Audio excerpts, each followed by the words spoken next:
Hello and welcome to Doncaster and Bassetlaw Teaching Hospital's annual members meeting for the 2023-24 financial year. My name is Suzy England and I'm the chair of the board at the Trust. We are once again hosting our annual members meeting virtually, and I welcome all of you watching this from home via Facebook or YouTube. Over the next hour or so, you will hear about our achievements as an organisation from April 2023 to the end of March 2024. Throughout the course of the meeting, we will have much to share regarding our progress, as well as our achievements and highlights throughout the past 12 months. Coming up, we'll have our Chief Executive, Richard Parker, and our Chief Financial Officer, John Sargeant. Following those contributions, we'll have a question and answer session with pre-submitted queries. So let's move into the agenda. The first is an item to note. Can I ask governors and members to note the minutes of the previous annual meeting held on the 28th of September 2023. And those minutes can be found on our website at www.dbth.nhs.uk.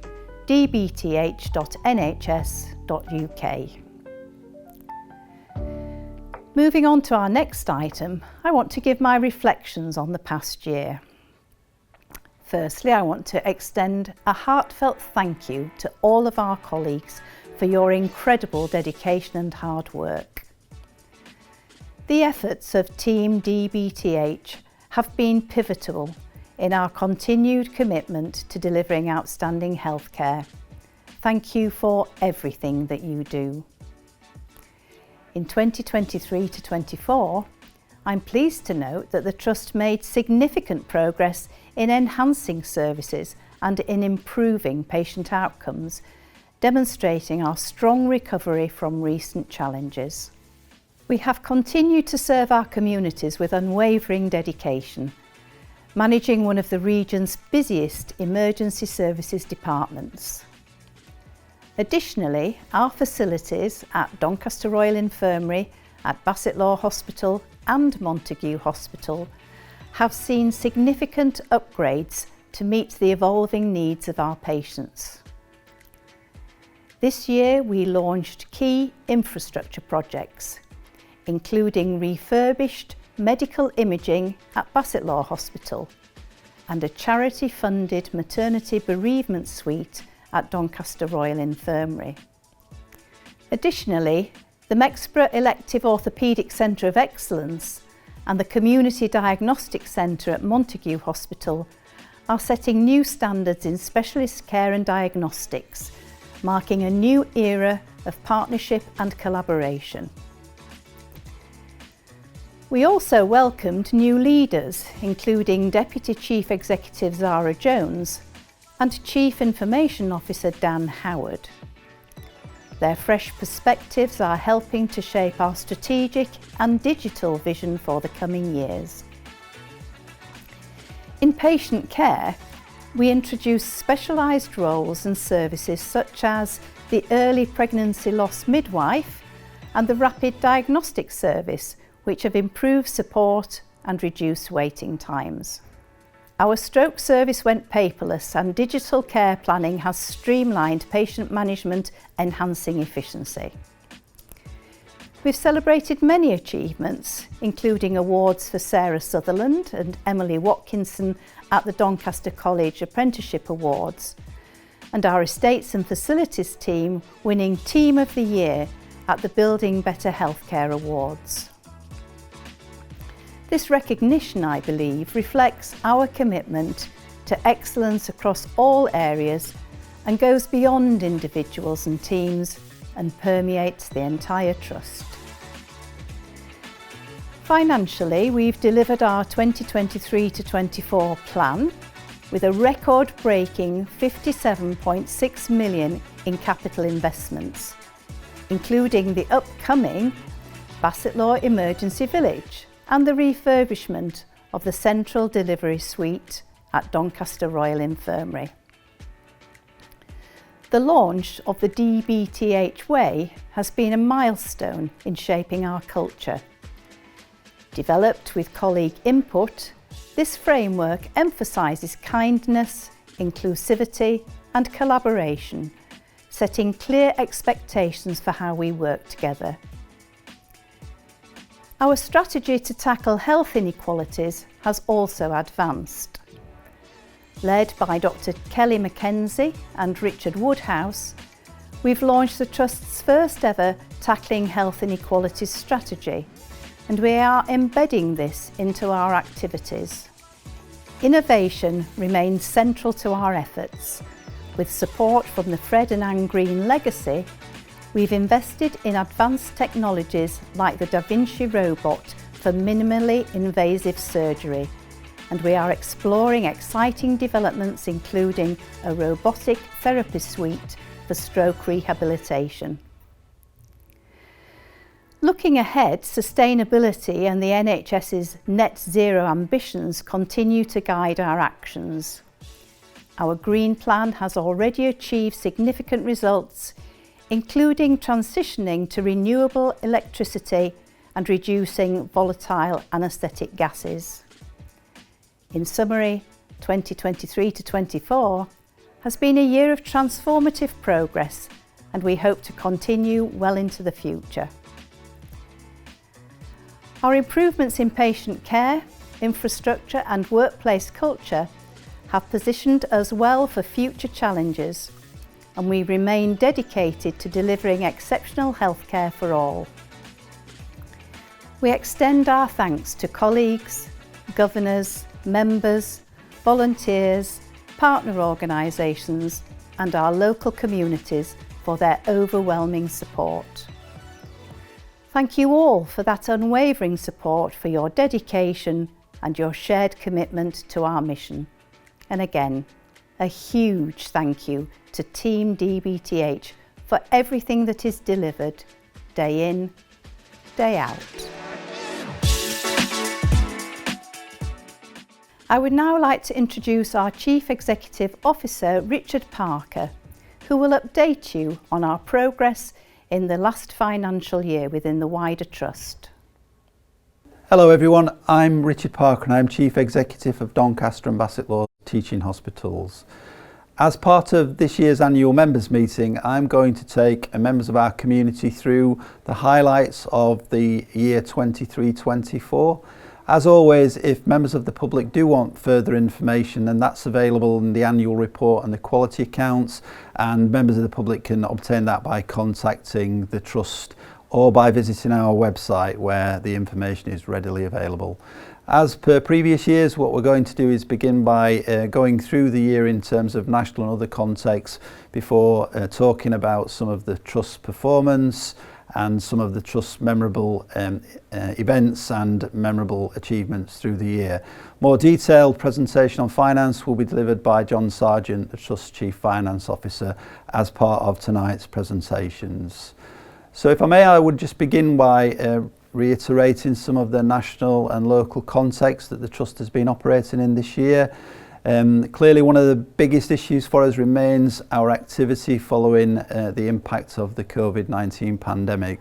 And whilst to many it may seem quite a long way away now since the peak of all the COVID disruptions, it is still having an impact on the Trust as we try to recover some of the longer waiting time positions. Clearly we want our patients to receive treatment as quickly as possible, and in some specialties we still do have some challenges with patients waiting 65 weeks, and our efforts this year are to reduce the 65-week number more towards 52 weeks, and in future years back down to the sorts of levels that we saw pre-pandemic. But the efforts on those backlogs are a key feature really of the Trust's work, because it's so important to our patients and so important to our colleagues to be able to treat patients in a timely and supportive way. In respect of recovering our waiting list position and dealing with our backlog, one of the key factors is clearly the workforce. This has been a challenging year in respect of workforce, particularly because of the impact of the industrial action. and whilst colleagues and the Trust have worked tirelessly to minimise those impacts, it has had an effect in terms of the amount of work and activity we've been able to do this year. Clearly, we're very pleased that more recently some of the industrial actions have been settled, and we do hope that there's progress with general practice in the not too distant future, so that the NHS for this next year and beyond can concentrate on delivering patient care and services. Clearly, with the challenge of workforce, it's twofold. It is about making sure that vacancies are filled appropriately and effectively. We've been working hard to drive up the number of substantive staff that we have employed in the Trust. But in doing so, and whilst we have gaps, we have been using bank and agency colleagues to support key areas. Clearly, as we drive on having substantive staff in post, what we'll also need to do is make sure that we're controlling the expenditure on temporary workforce, and whilst that's been a major feature of 23-24, it will have to be a feature of 24-25, because we do need to make sure that we have the resources available to us to be able to provide the patient care and the quality of patient care that we want to in this next year and in future years. In terms of over recent years and post-pandemic, and actually during the pandemic, a lot of effort went into working together with colleagues in collaboration and partnership, slightly different to the approach that the NHS had in more recent years in terms of what may have been called the provider collaborative split, where competition was encouraged in terms of delivery of some services. Much more recently, and certainly in my mind a better approach, is in respect of working with partners to make sure that the services that patients receive in Doncaster and Bassetlaw, but also across South Yorkshire, are consistent and to the same and consistent standard, including things like making sure that we are achieving the same waiting list positions. A lot of work has gone in respect of that, working with the Integrated Care Board and the Integrated Care System in South Yorkshire, but certainly for our Trust in partnership with our acute colleagues in Sheffield, Barnsley, Rotherham, and with Sheffield Children's Hospital. And we are working much more closely than we have done probably for many years pre-COVID on some of those key challenges, and it will be a feature moving forward into future years.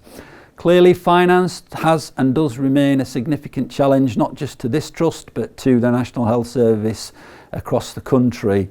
We have achieved significant progress this year, but the challenges won't go away, and this next year that we're facing, I think, is going to be equally challenging, if not more so than previous years. As I indicated at the beginning, John Sargeant will give a more detailed update on finance, but I will just pick off the key points later in the presentation. The other thing from our perspective that was challenging in the year that's just gone and will be challenging in the future is just the national context in terms of economic recovery, things like the impacts of inflation on issues like utilities. The hospital as a service does use things like gas and electricity, and when those prices go up for our communities, they also go up for the hospital and significantly impact on our financial position. So some of those things have had to be dealt with in the year, and some of those things are contributory factors to our financial position. But as I said earlier, we will talk about a little bit more about that in the detailed finance presentations.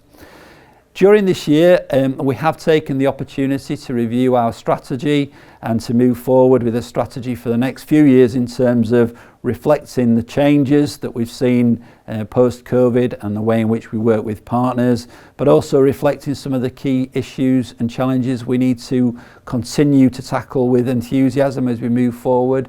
The new strategy is structured around 4 key themes.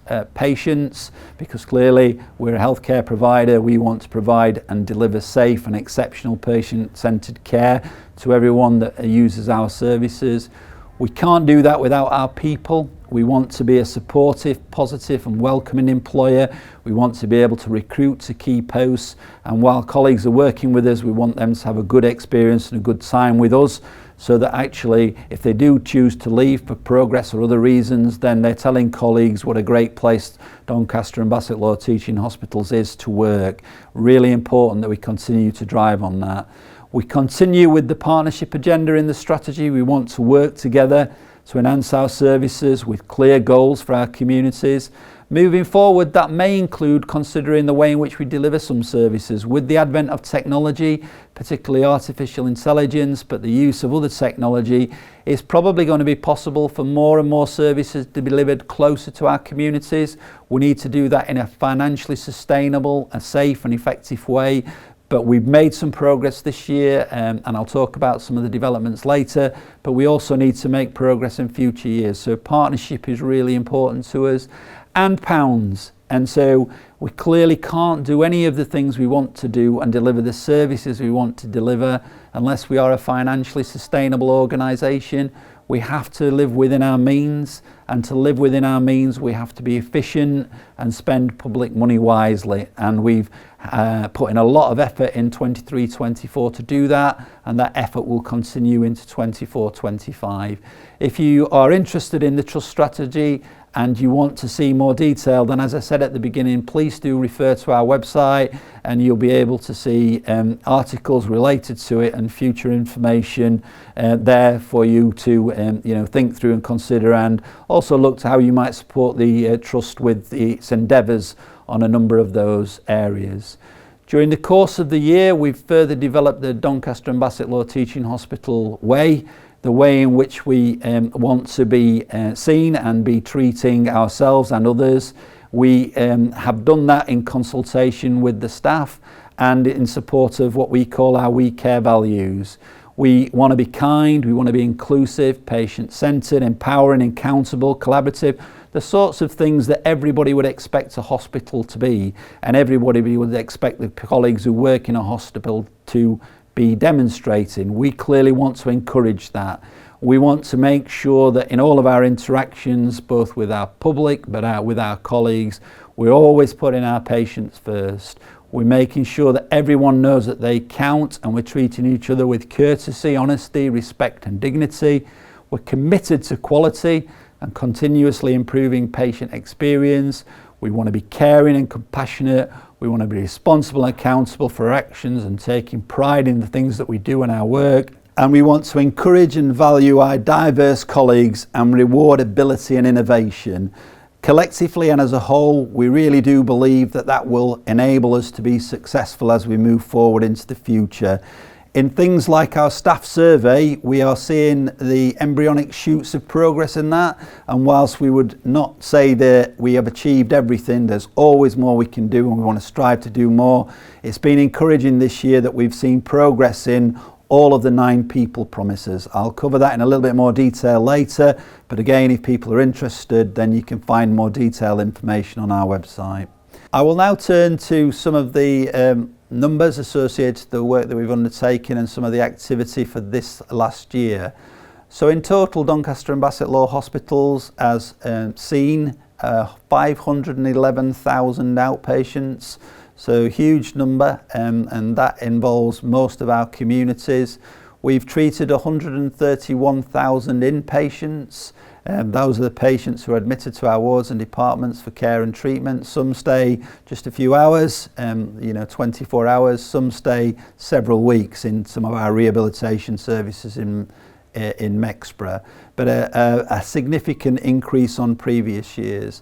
Our emergency departments at Bassetlaw and at Doncaster and at Mexborough Hospital have treated 198, nearly 199,000 patients, and we can see increasingly the reliance that patients have on those services for when they are requiring urgent or emergency treatment. We would, as always, encourage patients to use those services wisely, because we clearly want people who attend our emergency services to have a good experience, to be seen, treated, admitted or discharged as quickly as possible. But if we're going to do that, we do need our community's help to make sure that patients who attend are attending them for the right reasons. There are plenty of services available in the community for people who may have minor illnesses, and we would encourage people to know in advance about those services so that if the need arises, they go to the right place first time, because that's the best and most consistent way of achieving the result that the patients want in the time that makes sense in terms of how long patients would like to wait. This year we've delivered 4,572 babies. The number of babies we deliver tends to be relatively stable. It's actually 66 less deliveries than last year, but it's certainly, you know, a significant volume of work for maternity services in Doncaster and Bassetlaw. In terms of our priorities and some of the achievements around our priorities, I'll deal with first with patients. And as I mentioned, our expectation for patients is we deliver safe, exceptional, patient-centred care. Some of our achievements in this area this year include on care delivery, where we've made significant progress in respect of our CQC and other inpatient and emergency department and outpatient assessments. It's pleasing to see that some of the things we've been working on are coming through now in patient feedback, particularly and most recently in respect of improvements around our quality and availability of our food, but also in terms of some of the more key areas around the delivery of care to patients. Again, if more information is required, then please do refer to our websites or indeed the CQC's websites where the information is published. We were very, very pleased at the end of what was a very busy winter to be able to achieve the national standard for March of 76.1% of patients being admitted, seen, treated or discharged within our emergency care departments. Clearly performance during COVID and beyond had deteriorated nationally, and certainly we've been challenged in those areas around that standard and also on ambulance handovers, but we have been making steady and sustained progress. Performance this year is month on month better than it was last year, mainly as a result of changes that we made to the way in which services are provided and delivery and the focus that we've applied to patients. But it really was pleasing that our teams, through their collective efforts, managed to achieve the standard of 76% in March. We were recognised for doing so as one of the most improved trusts in the country and received an additional capital benefit as a result of that. And that, as I said, was attributable to the efforts of our colleagues in the department, but more widely across the trust, because the services we provide as a team, not as individual departments, and all of the team needs to come together to make those improvements. We've also had sustained performance in respect of cancer. We've reduced the 62-day cancer backlog and delivered the national cancer faster diagnosis standards, achieving a number of the national standards this year. We still remain challenged on the 62-day referral treatment standard, but that involves multiple partners. But we are continuing as South Yorkshire to make progress, and hopefully this year we'll continue in that drive to be able to achieve all three of the national cancer standards in a sustainable way. In respect of diagnostic and elective care, I've already mentioned the challenge around reducing the waiting lists to no patient waiting beyond 65 weeks. We did achieve last year's standards in respect of no patient waiting beyond 78 weeks, and we're driving hard towards reducing the total number of patients waiting above 52 weeks by the end of this year. Clearly that is challenging. It's challenging for us and it's challenging nationally, particularly in light of some of the other issues, but we continue to have that as one of our top priorities because we recognise how disruptive it is to our communities and to our individual patients to have long waiting lists, and we do wish to see our waiting lists improve in this next period of time and get down to the national standards. I've already touched on the nature of the challenging winter and also the impact of that on industrial action, but we were very pleased with our emergency responses to those issues and to the way in which we maintained service availability and the safety of our services. Again, that was thanks to our colleagues' efforts. A number of colleagues went above and beyond in covering gaps in rotas and otherwise, and at this point I'd like to thank them for their efforts during that difficult time. Clearly, as I mentioned earlier, we do hope that industrial action is behind us now, and we look forward to the government making an agreement with our general practice colleagues so that the NHS collectively can get back to delivering the standards that our patients expect and we want to deliver. In terms of leadership and safety initiatives, clearly major issues and really important to any employer, but particularly the NHS. We this year have launched our leadership and recruitment and completed recruitment to senior posts, and we've also had a number of significant policy updates and launched the Sexual Safety Charter so that colleagues can increasingly feel assured that if they are raising any issues, we are dealing and responding to those issues purposefully, timely and in a constructive and supportive way. And we clearly do believe it's important that colleagues have and feel that they have the opportunity to raise any concerns in a safe and protected way, so that we can help and support with any remedy and make sure our organisation is one that's considered to be safe for patients and safe for colleagues. We've made a number of advances in terms of nursing and midwifery this year, particularly launched a new strategy, expanded our safeguarding team and policies, introduced PSERF, the National Patient Safety Incident Response Framework, which is aiming to improve safety across the NHS collectively, and achieve milestones in midwifery recruitment. This year it's likely that our midwifery vacancies will be completely filled for the first time in a number of years, which is really positive, and we hope to build on that moving forward. We also think that at the end of this year, in terms of 24-25, once we've recruited to the October School of Midwifery, we will have moved our organisation to be achieving the Birth Rate Plus standards, which are the national standards for a number of midwives and colleagues we have in place to support our ladies who are delivering babies. And it would be great if we've achieved that in October, and we can then build on that moving forward into future years. In terms of quality and safety, we've seen improvements in our hospital mortality rates. They're not where we would like them to be post-COVID. We want them to improve further, but they seem at the moment to be moving in the right direction. And we've undertaken a number of initiatives, some which patients would ordinarily see are directly related to the care that they receive, around ward staffing and others, but some indirectly around things like the development and improvement of job planning for our consultant colleagues. We've also produced and published Health Inequality Strategy, which is aiming to pick up on and make sure the services are fair and equal to all in our communities, and so that patients are receiving timely treatment and treatment that is consistently the same standard, irrespective of background or place of living or any other factors, so that moving forward we are dealing with the problems that patients have in all of our communities fairly and equally. And we achieved Care Excellence accreditation this year, which was a great testimony to the work and effort that the teams had put in. It was, however, very disappointing in September that the CQC's assessment of us, which we finally received in February of this year, had actually found that the Trust had got to improve a number of areas, but as a result of the observations of the inspectors, the Trust's overall rating of good was reduced to requires improvement.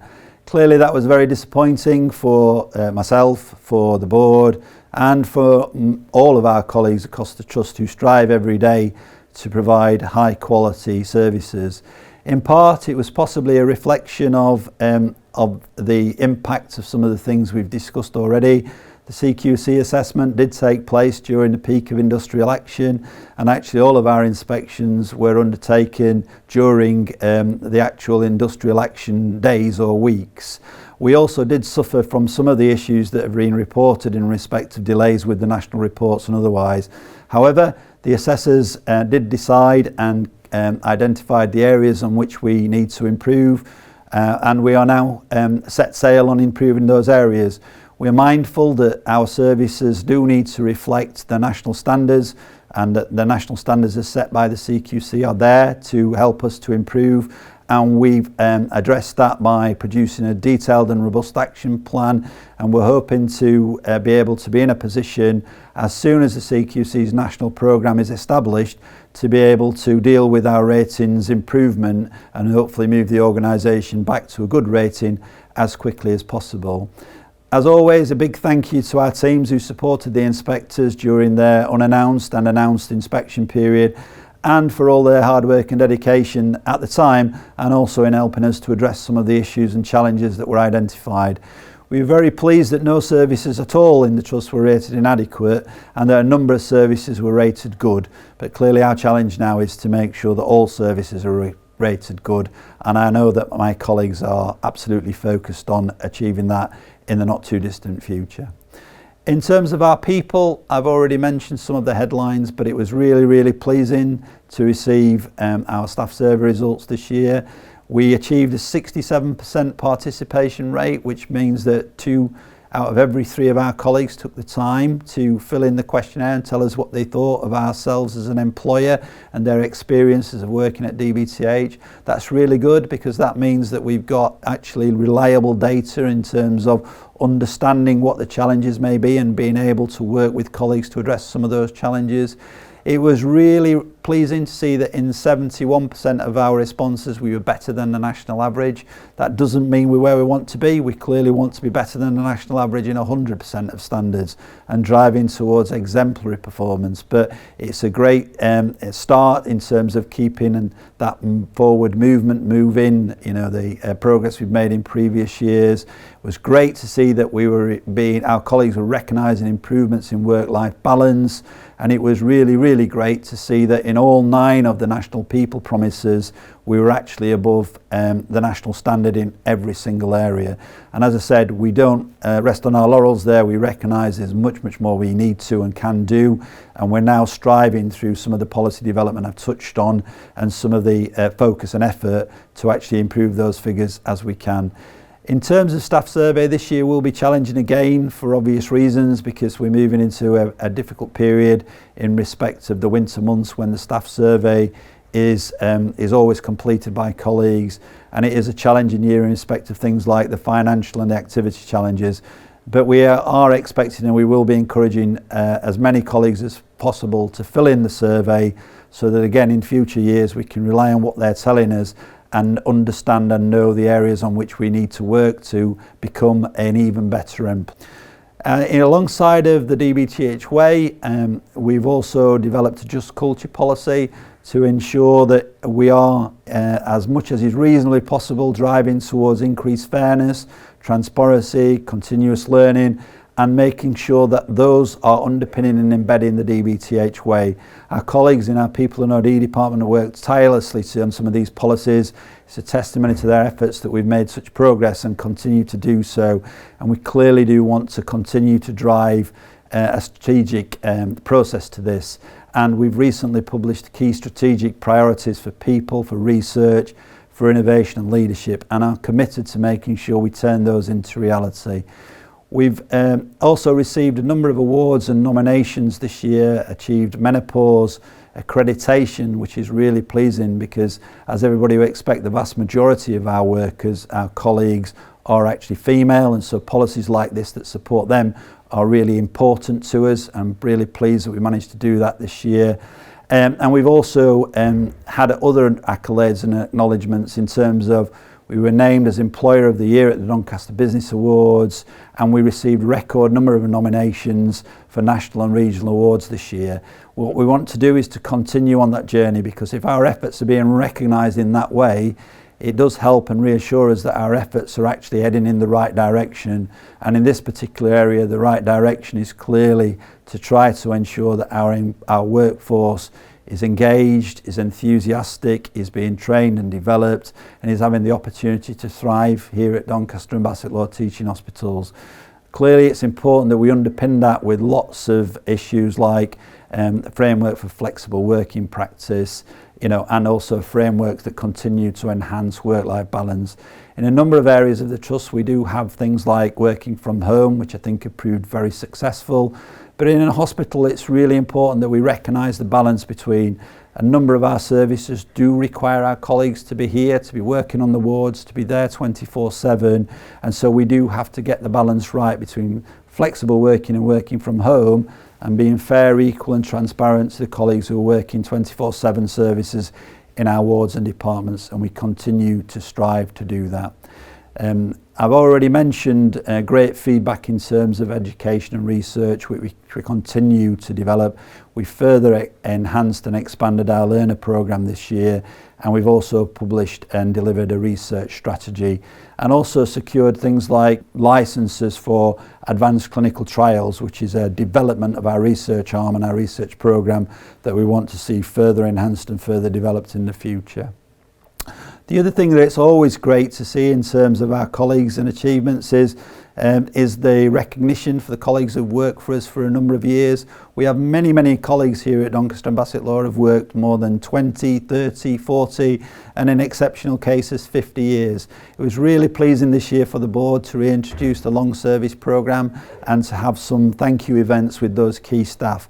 I do believe that the staff really enjoyed them, and it's something that we're going to replicate this year and move into the future, because those colleagues have been over many years the bedrock of the services that we provide, and it's really important that we do recognise those efforts.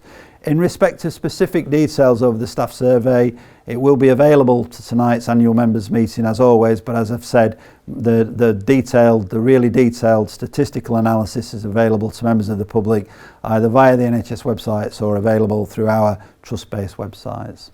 In terms of partnership, as I mentioned already, we've seen a number of partnership initiatives which in my opinion are the way forward for the delivery of NHS services.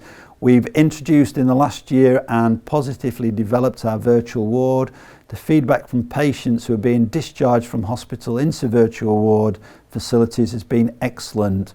A virtual ward is really a support mechanism for patients who are past the point at which they need hospital inpatient care, but not necessarily past the point where they need support, help and intervention. And in those cases it is possible, using technology and support of colleagues, for those patients to be discharged to their home and to receive that support in home, which would include things like being able to take their own physical observations, to input those observations and to receive support with interpretation of them, or receive support with medication. It has been a great initiative this year, I think, for patients, particularly as indicated by their feedback, and something that we do want to develop. We also want to develop the opportunity for patients to enter virtual ward if they're able to be supported in that way rather than coming into hospital, because I think for most patients, if they're able to stay in their own home and they feel safe and they feel secure and they feel that they've got some contacts if they're worried, it is a much better experience. So we do think in the future we'll hope to develop this a bit further so that every day more and more patients can experience the benefits of being able to be cared for in their own environment. We've also seen significant improvements in patient care respective partnership for some of our elective services, particularly around our community diagnostic centre developments at Mexborough and our Mexborough Elective Orthopaedic Centre development, which are new facilities at Mexborough Hospital, closer to the communities that they serve, which allows patients greater and more timely access. The Mexborough Elective Orthopaedic Centre particularly has been developed with support from Barnsley and Rotherham hospitals. We care for patients from all three hospitals, and we offer the opportunity for those patients to receive state-of-the-art treatment, but also to be mobilised and be home as quickly as possible. We really do hope to drive this this year so that more patients experience the benefits, because like the virtual ward, patient feedback has been excellent. So far and to date, the patients who have taken the opportunity to fill in their patient feedback forms have rated the service 5 out of 5.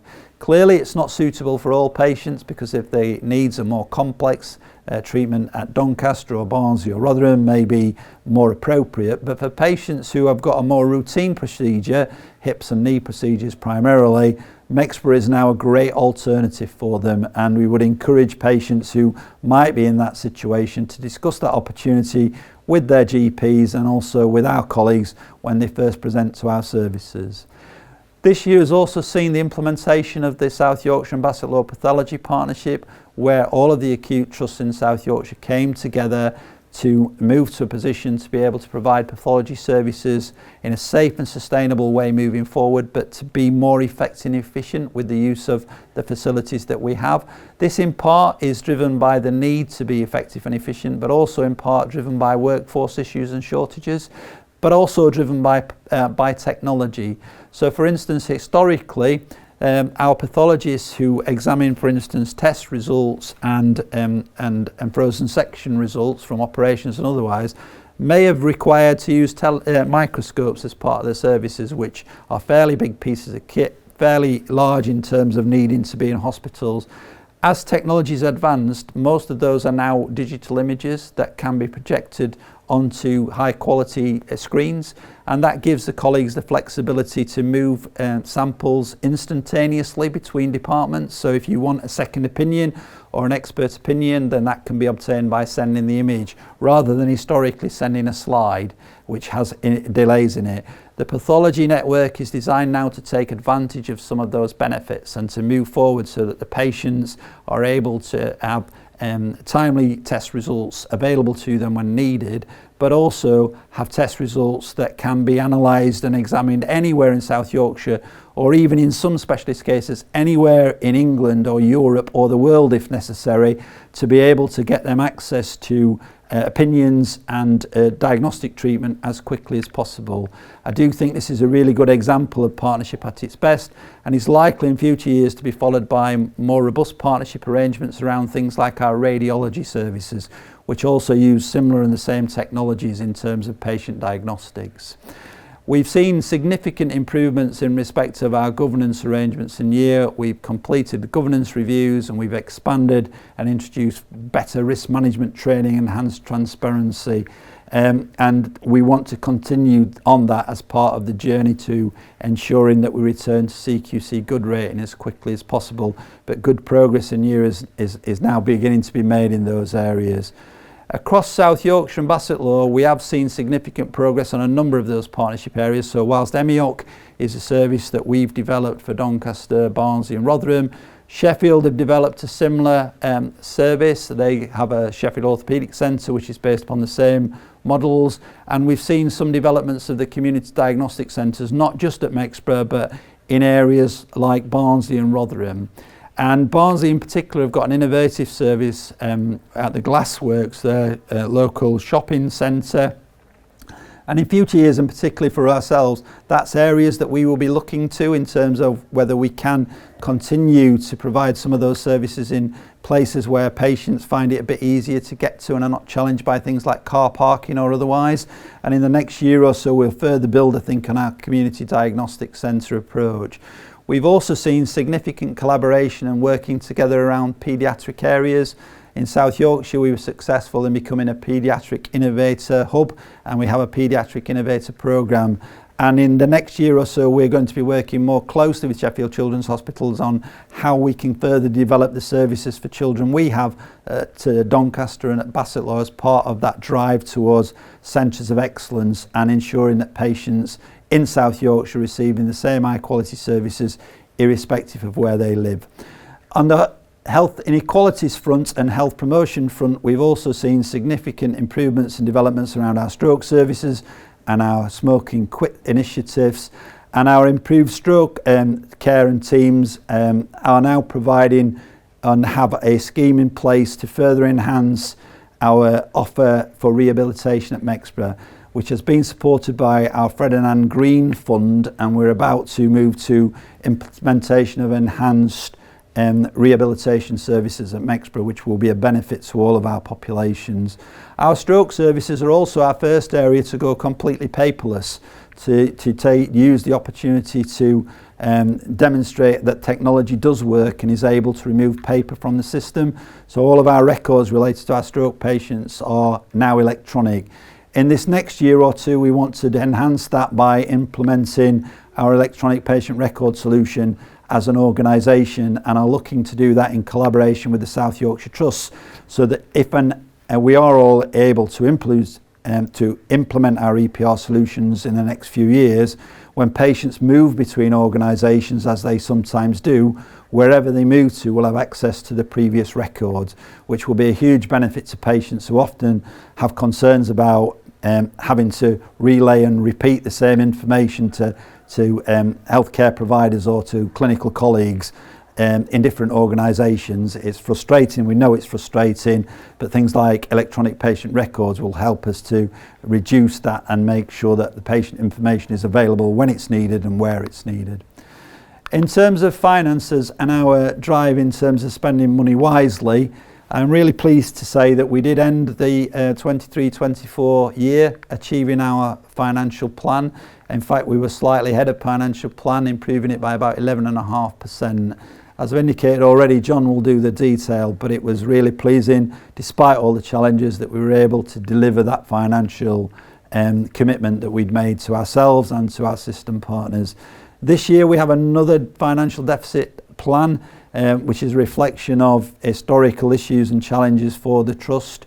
And again, it's really, really important that all effort goes into delivering that, because a basis of a sound financial position does allow us to plan for and deliver high quality services to the patient in the way that we need to. So it will require a specific focus this year, but we are building on historical delivery of the plans we've committed to, which is a good place to be.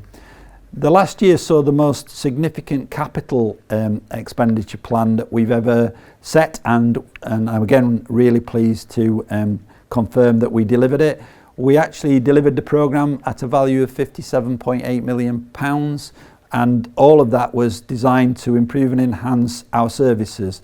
So a large element was spent on making sure that our infrastructure was fit for purpose, and whilst we're disappointed that we were not able to secure the new hospital programme, we continue to try to make sure that we are making progress on electricity delivery, water delivery, air conditioning, and the sorts of things that keep the existing buildings moving forward, but also to provide new facilities where that's appropriate.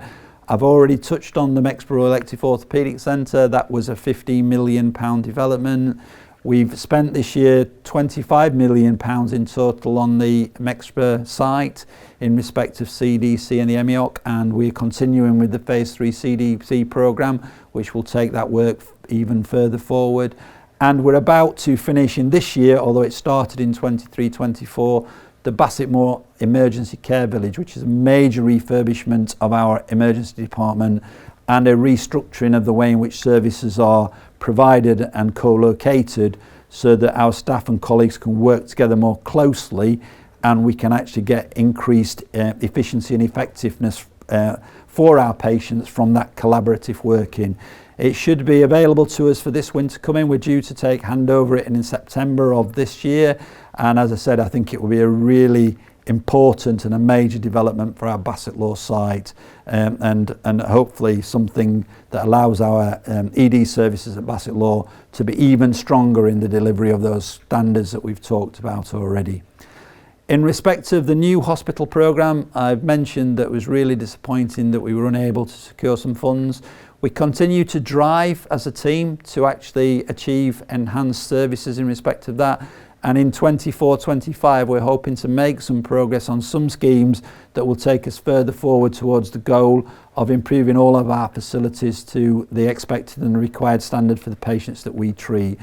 It's really pleasing that previous MPs and current MPs are committed to help and support us with that in terms of driving for Doncaster to secure that funding, and it is and it must remain a major commitment for our board moving forward, because everybody would recognise that particularly the Doncaster site does need further enhancement and improvements over coming years if it is to continue to deliver the standard of care we want to deliver in the standard of building we want that to be delivered in, and we continue to drive for those efforts, and hopefully we'll be successful in the not too distant future in securing some more inward investment in that.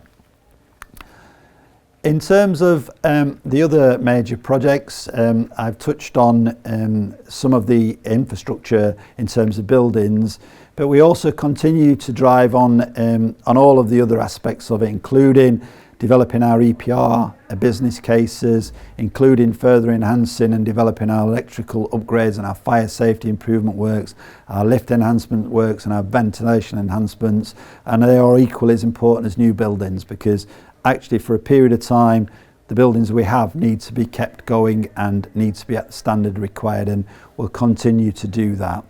We have also seen some significant technological advances this year, most of which I've actually touched on today, but probably one of the most important in terms of the future for clinical services, particularly cancer care, is the development of the Da Vinci robot. The Da Vinci robot is a treatment that's available particularly for cancer patients that improves the outcomes of surgery in certain cases. Again, it was a significant investment that was supported by Fred and Anne Green. And at this time, and as the legacy from Fred and Anne Green has reduced significantly, it's probably really important for me to formally record my appreciation and thanks to the couple and to their friends and family for the support and the major change that's been achieved by them considering and thinking about the trust in their legacy.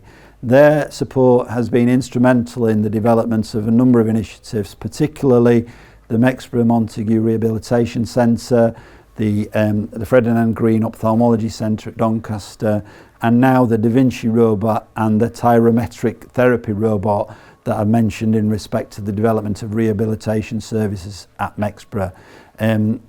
I really do think that we shouldn't underestimate the value of that commitment to the hospital, and as I said, I just wanted to formally record that now as the legacy has reduced significantly in size and unlikely to be able to support such major projects in the future. But what they have achieved to date has been incredible. The information relating to today's annual report does include some images of some of the things we've talked about, the elective centre, the endoscopy, developments at CDC and the robotics, and also some indication of the CDC Phase 3 development at Mexborough, which is about having a imaging building constructed on the site that houses a new and advanced MRI scanner and a new and advanced CT scanner, so that we widen up access but also have additional capacity to drive down on them diagnostic wait times, and hopefully people will be interested in that. It also includes some details of some of the discussions around the further developments that we're hoping to achieve for the Doncaster site, particularly talking about the schemes that we're putting forward for the refurbishment, redevelopments of the major tower block, our operating theatres, our Department of Critical Care and our Women and Children's blocks. These are the things that our local MPs are actually actively supporting and get behind, and these are the projects that we hope to bring to fruition in the not too distant future. In terms of some of the other key things that have been touched on that are equally important and that we've done a lot of work on and continue to do so, there's quite a lot of information related to our health inequalities and the work that we've undertaken, a new health inequalities strategy, 6 priority areas, and developing training matrix and others.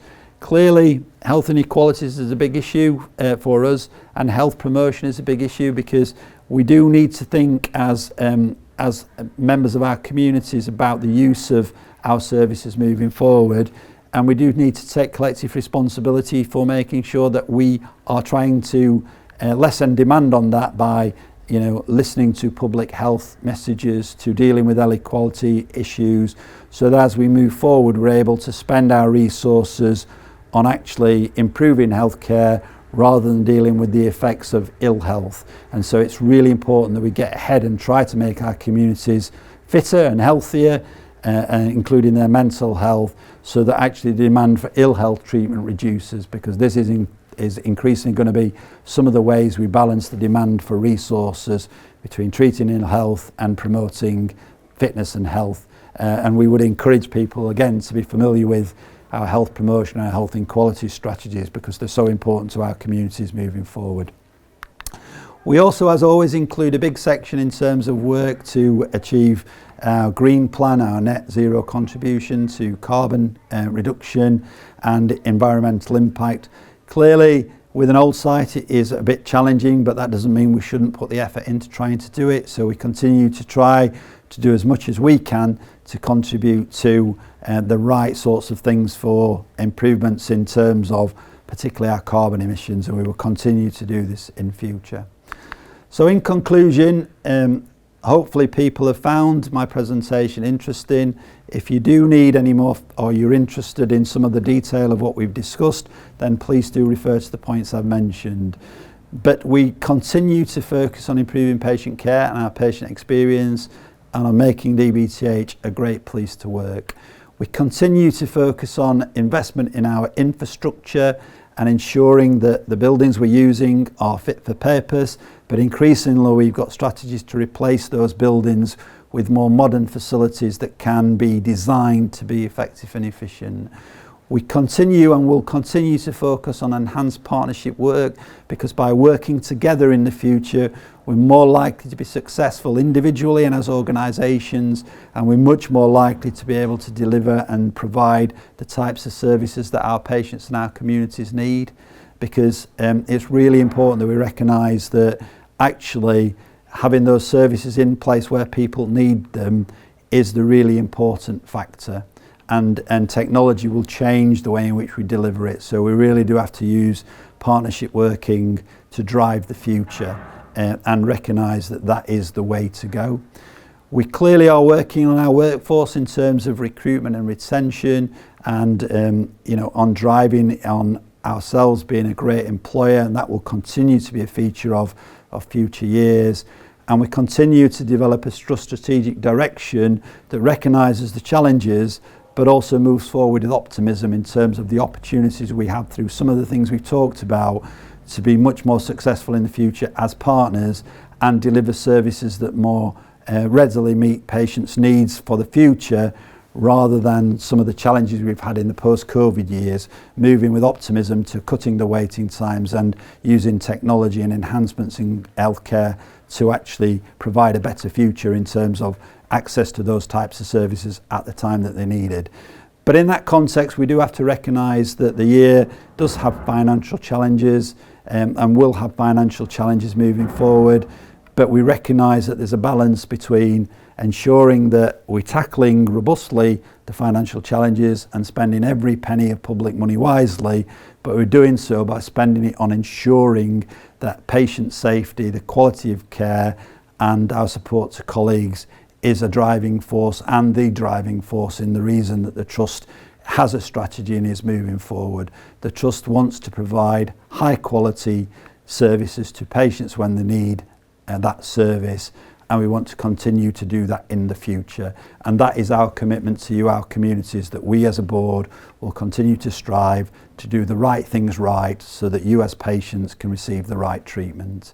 So thank you very much for taking the time to listen to me today. I hope it's helpful, and if you do wish to find any information relating to key points discussed, then please do access our website, where most of the information, if not all of the information, is available to you quite readily.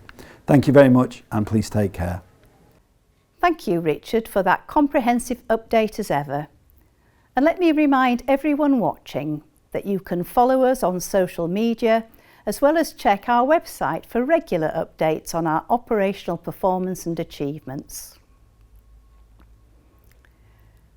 I will now introduce John Sargeant, our Chief Financial Officer, who will describe the organisation's financial position. Hello everybody, my name's John Sargeant and I'm the Chief Financial Officer here at DBTH. I'm here today to take you briefly through the financial accounts for the year ending 31st of March 2024. In 23-24, the Trust moved away from the national financial regime that had been in place throughout the COVID pandemic, and again started earning money in relation to the work that it carried out. In this manner, the Trust earned £568 million worth of income. After paying our staff and allowing for all of our liabilities in year, the Trust finished with a loss of £23.7 million. This was slightly ahead of the agreed and targeted deficit of £26.8 million. Of the income the Trust received, we spent £380 million on staffing, and we finished the year with just over £36.3 million cash in bank, which is obviously a substantial sum. However, due to the backloaded capital programme in 23-24, there were £24 million of capital creditors at the end of the year, meaning that our underlying cash position was around £12 million. In terms of the accounts for the year, the Trust has had them audited by Ernst Young, and they were happy to give an unqualified opinion on the accounts and also an unqualified opinion on the Trust's use of resources. Throughout the year, we also spent a significant amount on capital, just over £57 million. We spent this on a number of different items, including £9.8 million was spent on general improvements to our estates. This money directed at all 3 sites, concentrating on making parts of the sites and infrastructure safe for our patients and staff. Due to the Trust operating on an old site at Doncaster, the Trust continues to have high levels of backlog maintenance in comparison with other trusts. We also spent £21.4 million on the Bassetlaw Emergency Village. This project is nearing completion and should be completed in 24-25. This investment will deliver a significantly improved environment for patients at our Bassetlaw site, which will lead to an improved quality of care. We spent £12.8 million on completing the Mexborough Elective Orthopaedic Centre, which opened in January 2024 and is already seeing patients from all over the South Yorkshire region. Again, this build is providing an excellent environment for an improved quality of care for patients. We continued our spend on the replacement and upgrade of medical equipment and IT with extra funding provided in year. The Trust incurred significant additional costs in the year as a result of the increased utility prices that have been felt widely, as well as the increased inflation rates that have affected many industries. Whilst these costs were expected, being able to manage them has been difficult. However, the Trust has reduced its reliance on temporary staffing, with the spend on temporary staffing and agency staff reducing by £10.2 million in the financial year. In terms of cash, the public sector was encouraged to continue to make sure that it paid its suppliers very promptly to keep the cash flowing in the economy, and we maintained that position this year. As I mentioned earlier, the Trust maintained a healthy cash balance at the end of the year, which was £36.3 million. Looking forward to the 24-25 financial year, the country continues to face the challenge of attempting to improve waiting times and recovering the backlog in terms of our elective patients, and also planning for winter. The Trust has an agreed plan for a £26.7 million deficit, with cash support being provided by the NHS. You can see from our capital financial plan for the next financial year that the Trust is planning on continuing its spend on essential estates maintenance and improvement works. The spend on medical equipment and IT is planned to increase in comparison with 23-24. There is also an element of contingency that is currently going through an options appraisal to ensure that it is spent appropriately. The Trust is looking at ways that it can improve its site at Doncaster to ensure it is appropriate for patients and staff. Before I finish, I would just like to say that the Trust Board is focused on providing the best value for money for its staff and patients. It is also beginning to work through a plan to bring itself into a break-even position over the medium term. Thank you very much for listening. Thank you, John. We now move on to our question and answer section, where we respond to questions submitted by members earlier this month.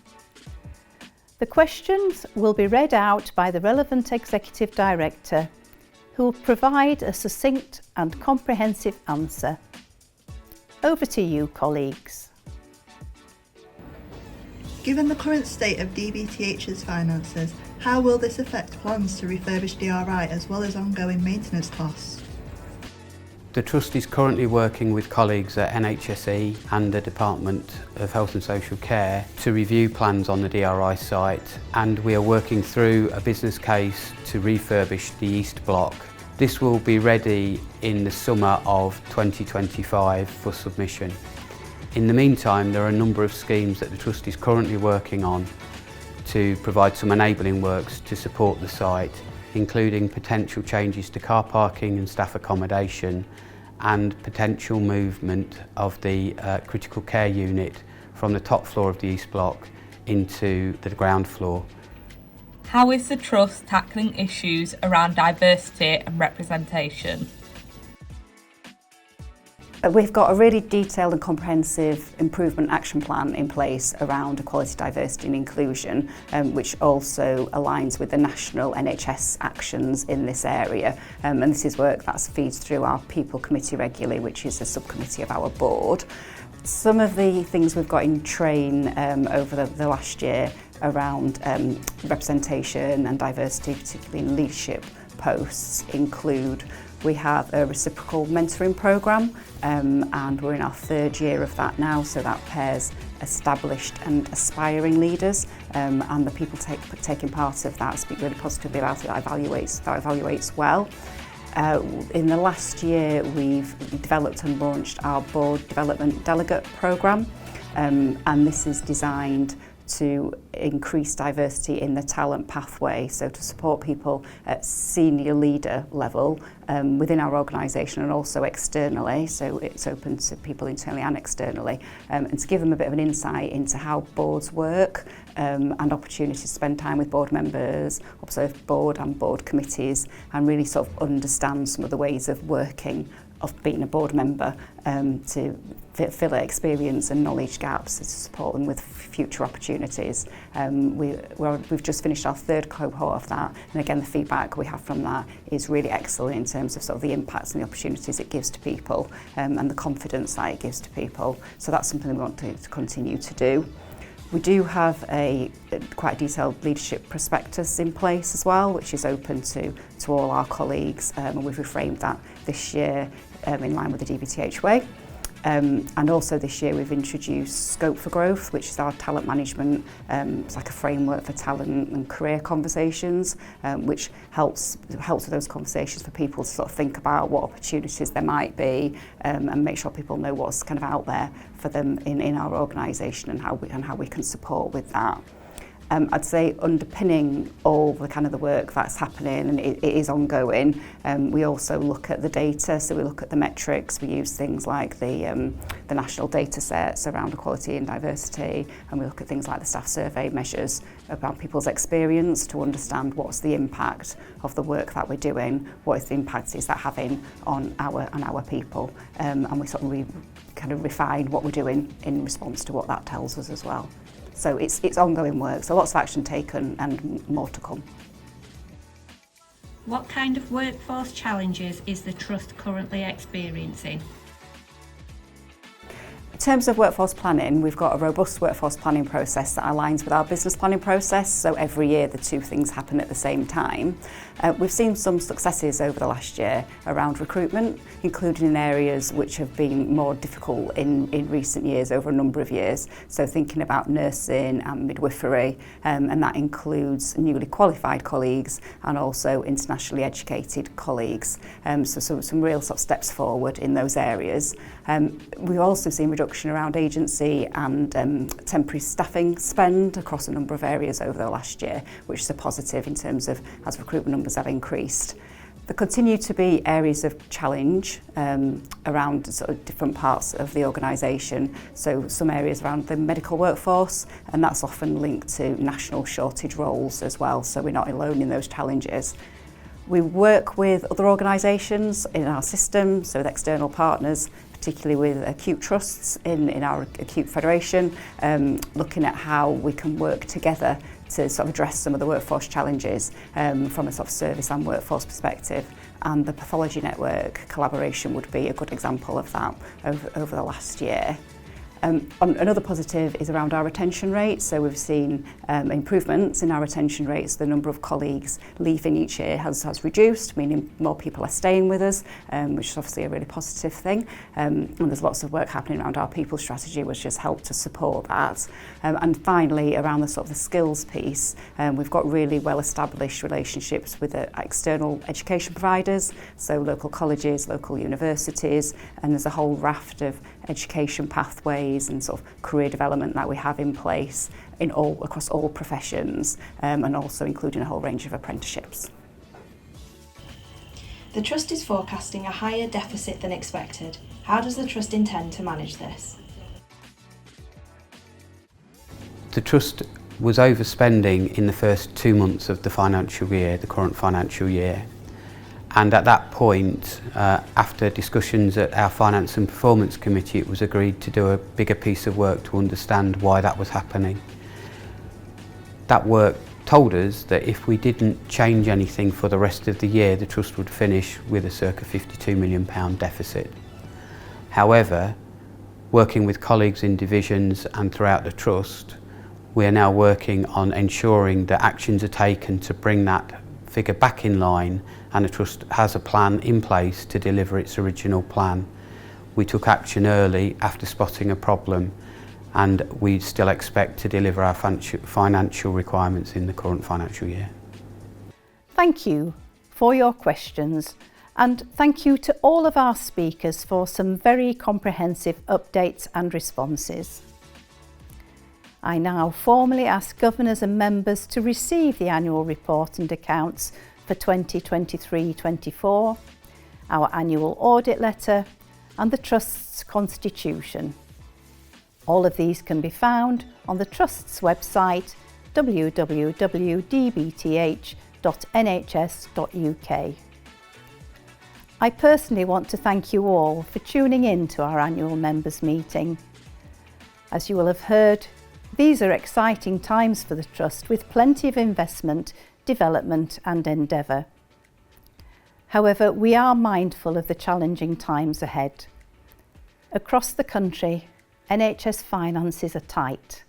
Now more than ever, it's imperative that we make the most of every penny we spend, whilst at the same time never losing sight of the one commitment that comes before all else, our commitment to delivering the very best care for our patients. The next few months are expected to be difficult, but as we showcased today, as well as throughout the years at our Trust, Team DBTH is more than a match for the task ahead. I want to thank you all for listening, and I'll speak with you soon.